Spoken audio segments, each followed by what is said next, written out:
공부하는 변호사 공변TV의 공변입니다. 변호사가 돼 보니까 뭐 변호사 돼도 계속 공부를 해야 되더라고요. 이왕 공부할 겸 뭐 제가 공부한 것들 여러분과 나누기도 하고 또 제 견해를 나누기도 하고 또 여러분들과 소통도 하고 그런 목적에서 채널을 만들었습니다. 어디부터 할지 고민하다가 그냥 제가 좋아하는 것부터 하자 해서 이제 헌법부터 시작하게 되었고요. 근데 이 사실 헌법이라고 하면 좀 딱딱하고 또 내 삶과는 직접적인 관련이 없다. 뭐 이런 인식들이 좀 있습니다. 그래서 이제 보통 뭐 대통령 탄핵 같은 그런 좀 굵직한 사건들이 터졌을 때 사람들이 잠시 헌법에 관심을 갖지만 또 그런 사건이 지나가다 보면 또 헌법은 이제 사람들한테 큰 관심을 받지 못하는 경우가 많습니다. 아무래도 뭐 당장 내 앞에 있는 현실과 직접적인 관련이 없다고 생각하기 때문이 아닌가 싶은데요. 공변도 로스쿨 1학년 때는 헌법이 가장 싫었습니다. 이거 뭐 왜 해야 되나, 이거 무슨 직접적인 관련이 있나, 뭐 이런 생각들을 했었는데, 이게 또 공부를 하다 보면, 그리고 또 막상 변호사가 됐을 때, 또 헌법을 봐야 되는 일들이 많습니다. 또 그래서 이렇게 헌법을 보다 보면, 개별 조문들을 보다 보면 좀 깜짝 놀랄 때가 있어요. 뭐, 이런 조문들이 있었나? 뭐, 그리고 막, 또 이제 눈여겨볼 부분도 많고요. 자세히 보다 보면은, 내가 이 사회에서 누릴 수 있는 그런 권리와 직접적으로 연결된 부분들이 굉장히 많습니다. 또 그리고 내 주변의 사회 현상도 이 헌법을 보면 이해할 수 있는 그런 부분들이 참 많습니다. 예를 들면 뭐 국회의원들이 그 장관들한테 막 막무가내로 큰 소리 치고 막 사퇴하라고 해도 그 장관들이 막 별 제대로 된 대꾸도 못하고 막 당하고 있는 그런 모습들을 많이 볼 수 있지 않습니까? 뭐 물론 요즘에 안 그러시는 분들도 있는데 이런 이유들이 다 헌법에 그 근거가 다 있습니다. 그래서 좀 헌법을 보다 보면 생각보다 재미가 있고 또 나랑 관련 있고 내 주변과 관련 있는 이제 그런 부분들이 있습니다. 그래서 이제 공부하는 변호사 공변 첫 번째 시리즈로는 헌법 읽어주는 남자 허닝남 시리즈를 준비했습니다. 뭐 꼭 법률에 관련된 분들이 아니더라도 뭐 재미나 뭐 취미나 뭐 소일거리로 들어주시면 감사할 것 같고요. 저도 최선을 다해서 여러분들께서 쉽고 재미있게 헌법을 이해할 수 있도록 노력해 보겠습니다. 한번 살펴보겠습니다. 그 전문의 전자는 이 앞전자입니다. 그래서 이제 헌법의 가장 앞에 있는 그런 문장이다, 문구다 그냥 이렇게 편하게 이해하시면 될 것 같고요. 제가 한번 일단 먼저 전문을 읽어드릴게요. 유구한 역사와 전통에 빛나는 우리 대한국민은 3.1운동으로 건립된 대한민국 임시정부의 법통과 불의에 항거한 4.19 민주이념을 계승하고 조국의 민주개혁과 평화적 통일의 사명에 입각하여 정의 인도와 동포애로서 민족의 단결을 공고히 하고 모든 사회적 폐습과 불의를 타파하며 자율과 조화를 바탕으로 자유민주적 기본 질서를 더욱 확고히 하여 정치, 경제, 사회, 문화의 모든 영역에 있어서 각인의 기회를 균등히 하고 능력을 최고도로 발휘하게 하며 자유와 권리에 따르는 책임과 의무를 완수하게 하여 안으로는 국민 생활의 균등한 향상을 기하고 밖으로는 항구적인 세계 평화와 인류 공영에 이바지함으로써 우리들과 우리들의 자손의 안전과 자유와 행복을 영원히 확보할 것을 다짐하면서 1948년 7월 12일에 제정되고 8차에 걸쳐 개정된 헌법을 이제 국회의 의결을 거쳐 국민투표에 의하여 개정한다. 본문 한번 읽어드렸는데 들어보시니까 어떤가요? 참 좋은 말들로만 구성이 돼 있죠. 뭐 이대로만 되면은 우리나라가 참 살기 좋은 나라가 될 것 같다. 그런 생각이 듭니다. 자, 공변이 이 헌법 전문을 조금씩 나눠가지고 한번 설명을 드려볼게요. 유구한 역사와 전통에 빛나는 우리 대한민국, 뭐, 모든 민족은 뭐, 자기들이 유구한 역사와 전통에 빛난다고 생각을 할 테니까 이건 이렇게 이해를 하시고요.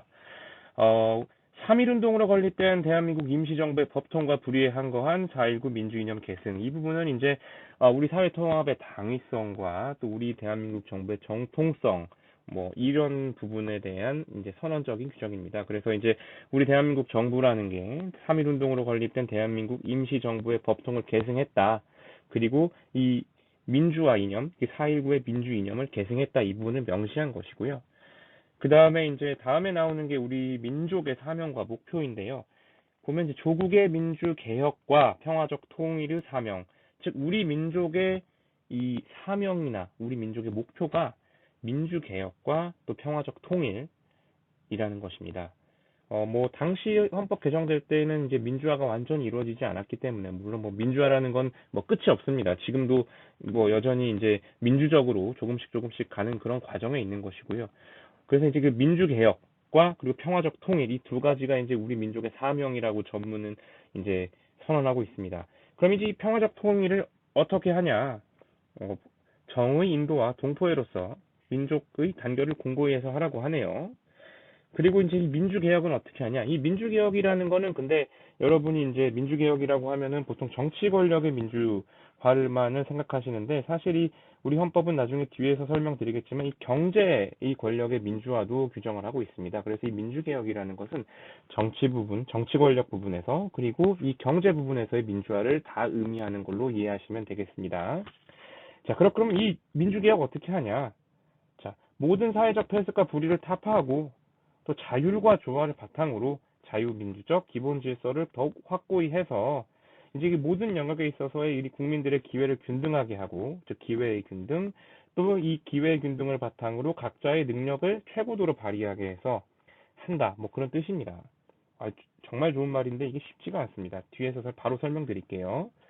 자, 그 다음에 나오는 것이 이제 우리 헌법이 제시하는 인간상입니다. 이제 바람직한 인간상이죠. 우리 대한민국에서 바람직한 인간상이 뭔지 보면 자유와 권리에 따르는 책임과 의무를 완수한다. 이게 이제 우리 헌법이 제시하는 바람직한 인간상이에요. 이 자유와 권리는 항상 책임과 의무가 뒤따르게 돼 있습니다. 예를 들면 뭐 내가 뭐 강아지를 키울 수 있는 자유가 있고 강아지를 밖에 데리고 나가서 산책할 수 있는 자유가 있다면 또 너무 의 강아지가 짖어서 뭐 윗집 옆집에서 생활하는데 힘들지 않게 할 책임이 있고 또 밖에 나갔을 때 우리 집 개가 싼 똥은 내가 치울 의무가 있는 거예요. 그래서 이제 강아지 산책시키면서 똥 안 치우는 사람들은 자기의 권리는 다하면서 의무나 책임은 피하는 사람들이니까 우리 헌법적으로 바람직한 인간이 아닌 거예요. 그런 분들은. 네, 뭐 그렇다고 뭐 제가 그 강아지 키우는 분들은 뭐 싫어하고 그런 건 아니고요. 이 공변도 이 강아지와 함께 생활을 하고 있습니다. 자, 다음으로 이제 중요한 말이 나오는데 이 안으로는 국민 생활의 균등한 향상. 이게 이제 되게 좋은 말이죠. 근데 사실 그 앞에 있는 기회균등과 개인의 능력을 최고도로 발휘, 이 부분하고 약간 좀 모순되는 게 있는데, 모든 사람은 능력이 다르죠. 그리고 모든 사람은 운도 다릅니다. 그래서 능력과 운이 다르기 때문에 기회를 균등하게 주고 각자의 능력을 최고로 발휘하게 하면 국민 생활의 균등한 향상이 결과가 나오지 않아요. 어떤 사람은 성공해서 또 운도 좋고 능력도 좋아서 성공해서 돈을 많이 벌고 부를 많이 축적해서 더 많은 기회를 얻지만 다른 사람은 그러지 않는 경우도 있단 말이에요. 자, 그런데 헌법은 전문에서 국민 생활의 균등한 향상을 기하라고 했네요. 그 이 말은 뭘까요? 자, 기회 균등하게 보장하고 국민들이 능력을 최고도로 발휘하게 해서 그와 동시에 이제 그 결과의 평등 측면에서도 국가가 어느 정도는 개입을 해서 국민 생활이 뭐 완전히 똑같진 않겠지만 그래도 전반적으로 균등한 향상을 기하도록 뭐 조세 정책이든 사회복지 정책이든 이런 정책적인 수단을 사용해야 한다는 걸 내포하고 있는 것입니다. 그러니까 이 문구만 봐도 우리 뒤에 헌법에 이제 이런 부분들의 내용들이 있을 거라는 걸 우리가 예상해 볼 수 있죠. 자, 다음에 이제 항구적인 세계 평화와 인류 공영에 이바지한다.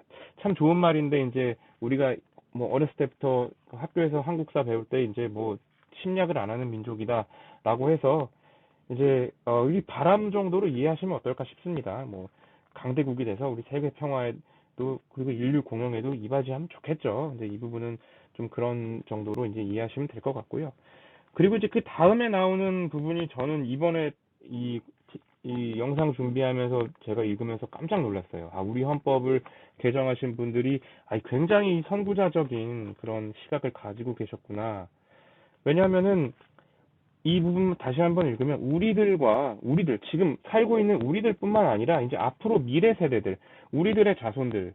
참고로 여기서 우리들의 자손은 지금 존재하고 있는 내 자손은 아닙니다. 왜냐하면 내 자손도 이제 국민이니까 내 자손은 여기 그냥 앞에 우리들에 들어가 있는 거죠. 그래서 이 우리들의 자손은 지금 존재하지 않는 앞으로 태어날 우리 미래 세대를 의미한다고 보시는 게 맞는데, 어, 지금 존재하고 있는 우리들뿐만 아니라 우리들의 자손의 안전과 자유와 행복을 영원히 확보할 걸 다짐한다는 거예요.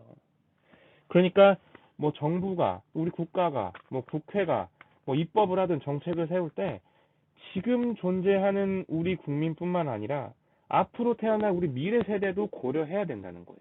그러니까 정부에서 지금 당장 돈 없다고 막 국채를 엄청 찍어서 미래 세대한테 빚을 전가하는 것도 지양해야 되고, 뭐 예를 들면 전기가 없다 그래가지고 막 폐기물 시설도 보완이 안 됐는데 뭐 원전을 지나치게 확대하는 거, 이런 것도 이제 어느 정도 지양을 해야 되는 것이고요. 뭐 환경 파괴도 마찬가지고요. 또 이와 관련해서 작년에 좀 이제 헌법계에서 좀 이슈가 됐던 게 이 독일에서 그 기후 이 탄소 배출 관련한 이제 그 기후 관련 그 법안에 대해서 이제 그 위헌 헌법 소원이 있었는데, 이제 독일에서는 이제 그 어떤 걸 가지고 헌법 소원하냐면, 독일에도 이제 그 탄소 배출을 제한하는 이 법률이 위반이 됐는데, 이 법이 2020년부터 2050년까지 탄소 배출을 이제 점점 줄여서 2050년엔 넷제로, 그러니까 이 산업이 정상적으로 국가가 돌아가는 상태에서도 탄소가 추가적으로 배출되지 않는 상태를 만들겠다는 목표를 제시하면서 이제 연도별로 이제 뭐 2030년까지는 어떻게, 뭐 그 이후는 어떻게, 이렇게 이제 줄인다, 뭐 산업별로 이렇게 나눠가지고 이제 그걸 법률적으로 제시를 했는데, 그게 이제 독일에서 보니까 2030년까지 탄소 감축한 양이 너무 적다. 이러면 이제 그 뒤에 2030년에서 2050년에 태어날 세대들이 탄소 배출을 너무 제한이 되니까, 그러면 이제 그들의 기본권에 제한이 된다 해서 미래 세대의 기본권을 침해한다 해서 헌법 소원을 했는데, 독일 헌법재판소에서 그 연방 헌법재판소에서 그 미래 세대의 기본권을 침해한다 그래서 그 위헌이라고 이제 그 결정을 합니다. 그래서 이제 과연 미래 세대의 기본권 침해한다는 게 이런 형식으로 헌법 소원이 가능하냐에 대한 그런 이제 논의가 있었는데, 독일 기본법은, 독일은 이제 헌법을 기본법이라고 하는데 20조 A에 이제 미래 세대에 대한 그런 규정이 있습니다. 그래서 이제 이런 규정이 있으니까 이 규정에 근거해서 미래 세대의 기본권이 침해된다는 결정을 독일 연방 헌법재판소에서 할 수 있었다, 이런 평가가 있는데요. 우리 헌법도 보면은 자, 비슷한 규정이 물론 개별 규정에는 없지만 이 전문에 있는 거죠. 우리들의 자손의 안전과 자유와 행복을 영원히 확보해야 된다. 그러니까 이제 뭐 나중에 우리나라에서도 이런 문제가 생겼을 때 이 전문이 그 어느 정도의 역할을 이제 할 수 있는 뭐 그런 상황이 될 수 있는 것입니다. 어, 헌법 전문에 대한 해설은 뭐 이 정도로 설명을 드리겠습니다. 또는 이제 그 헌법 전문과 관련돼서 뭐 우리 시사적 쟁점이나 또는 이 수험적 쟁점이 되는 부분에 대해서 간단히 설명드리겠습니다. 첫 번째가 바로 이제 그 광복절, 건국절 논쟁인데요. 8월 15일이 광복절이냐, 그 건국절이냐, 뭐 그런 관한 논의로 아마 많이 들어보셨을 거고 저보다 더 잘 아시는 분들도 많을 겁니다. 근데 이제 엄밀히 말하면 광복절은 이제 1945년 8월 15일이고요. 건국절로 주장되고 있는 날은 이제 대한민국 정부 수립일이라고 흔히 부르는 1948년 8월 15일입니다. 그래서 뭐 건국절을 인정한다고 해서 광복절을 건국절로 대체하는 뭐 그런 건 아니고, 이제 8월 15일은 광복절이자 건국일이 되겠죠. 건국절이 되겠죠. 그런데 이 광복절, 건국절 논란 관련해서는 헌법 전문에 어디가 관련이 있냐? 바로 3.1 운동으로부터 건립된 대한민국 임시정부의 법통을 계승했다는 부분입니다. 대한민국 임시정부의 법통을 계승한 것이니까, 임시정부도 정부니까 이제 건국은 임시정부가 수립된 1919년에 이미 이루어진 것이고, 이제 광복 전까지 임시정부 형태로 존재하다가 이제 일제 패망과 미군 정기를 거쳐서 이제 1948년 8월 15일에 정부가 수립한 거니, 1948년 8월 15일은 이제 건국일은 아니고 정부 수립일이다라는 게 이제 그 건국절에 반대하시는 분들의 이제 주된 뭐 주장과 논거가 되는 것이고요. 반대로 이제 건국절을 주장하는 분들 입장에서는 그 국가의 3요소가 국민 주권 영토인데 그럼 임시정부 시절에 이게 있었냐? 그러니까 그게 국가가 성립했다고, 건국됐다고 볼 수 있냐? 자, 이는 이제 국가의 요소를 갖추지 못하였기 때문에 나라를 세웠다고 볼 수는 없고, 그럼 이제 대한민국이 건국된 것은 이 국가의 3요소를 다 갖춘 1948년 8월 15일이다. 라는 게 이제 이 건국절을 주장하시는 분들의 주된 논거입니다. 뭐 쟁점으로는 이제 한 번씩 들어보시는 분들이 있었을 거예요. 이제 헌법을 개정할 때 5.18 민주화 운동이나 뭐 60 항쟁을, 그런 뭐 정신을 우리 4.19 그 혁명 정신 계승한다는 게 이제 전문에 들어가 있는 것처럼 이 전문에 추가할 것인가에 대한 논의들이 있어요. 아마 뭐 지난 대선 때도 이제 대선 주자들이 뭐 그런 언급을 했었던 걸로 기억을 하는데, 그 이제 이 부분은 사실 뭐 만약에 5.18 민주화운동이나 60 항쟁 정신이 이제 헌법 전문에 들어간다면 그 뭐 4.19 혁명의 정신을 계승한다와 뭐 유사한 형태로 들어가겠죠. 근데 이제 우리 헌법 전문에 들어간다는 것의 의미는 이 대한민국의 정체성이나 또 방향, 목표나 당위를 구성한다는 게 됩니다. 그 정신들이. 따라서 이제 5.18이나 60을 전문에 넣는지 여부는 결국 우리가 5.18이나 60을 우리 역사에서 특히 민주화의 발전 과정의 역사와 관련해서 어떻게 평가를 할 것인가의 문제이겠죠. 그래서 이제 이 부분은 이제 나중에 뭐 헌법을 개정할 때 이제 뭐 국민적인 동의나 또 이런 뭐 여론이나 이런 그 여론 수렴 과정 거쳐서 뭐 결정하게 될 것으로 뭐 예상합니다. 이제 수험적인 뭐 쟁점이 하나 있는데요. 이 헌법 전문의 효력이 자, 어떻게 되느냐? 이 헌법 전문이라는 게 선언적인 효력만 있는 것이냐, 아니면 규범적인 효력이 있는 것이냐인데요. 이 문제 핵심은 이겁니다. 이 선언적인 효력만 있다면 그 전문에 어긋나는 내용의 입법이나 정부의 공권력 행사가 전문에 어긋난다는 이유로 그 자체로 이제 위헌이 되지는 않습니다.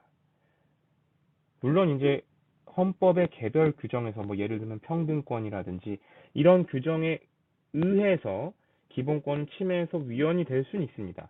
근데 이 전문에 위반하기 때문에 위헌이다, 이렇게는 이제 할 수 없는 것이죠. 근데 반대로 규범력이 있다면 이제 전문에 위반한 것만으로도 이제 그 자체로도 위헌이 될 수 있다는 점에서 이게 논의의 실익이 있어요. 이제 헌법재판소 뭐 판례를 결정례를 보면은 헌법재판소는 재판 규범인 동시에 법률 해석의 기준이 된다고 해서 규범력을 인정하는 입장입니다. 그래서 이제 헌법재판소의 판례 원문을 좀 간단하게 제가 읽어드리면, 자, 헌법 전문은 헌법전을 비롯한 모든 법령 해석의 기준이 되고 입법 형성권 행사의 한계와 정책 결정 방향을 제시하며 나아가 모든 국가기관과 국민이 존중하고 지켜야 하는 최고의 가치 규범이다 라고 되어 있습니다. 그러니까 규범력을 인정하는 입장인데, 사실 이 헌법 전문에 나와 있는 그런 그 내용들이 대부분 이제 헌법의 이 개별 규정에서 이 기본권이나 이런 부분에서 이제 보호를 하고 있기 때문에 사실 이제 실제 사건, 헌법 소원 같은 사건에서 이제 헌법 전문을 가지고 뭐 위헌이다라고 주장하는 경우가 그렇게 많지는 않습니다. 그런데 이제 아까 제가 설명드린 것처럼 대표적인 게 이제 우리 미래 세대에 관한 부분, 그런 부분은 한국 헌법이 독일 헌법과 같이 개별 규정에서 규정하고 있지 않거든요. 그래서 그런 부분이 문제가 됐을 때는 이제 헌법 전문의 규범력이 이제 전면적으로 그 논의의 대상이 될 수 있을 것 같습니다. 오늘 강의는 여기까지 마치고요. 또 다음에 더 좋은 내용으로 찾아뵙겠습니다. 예, 감사합니다.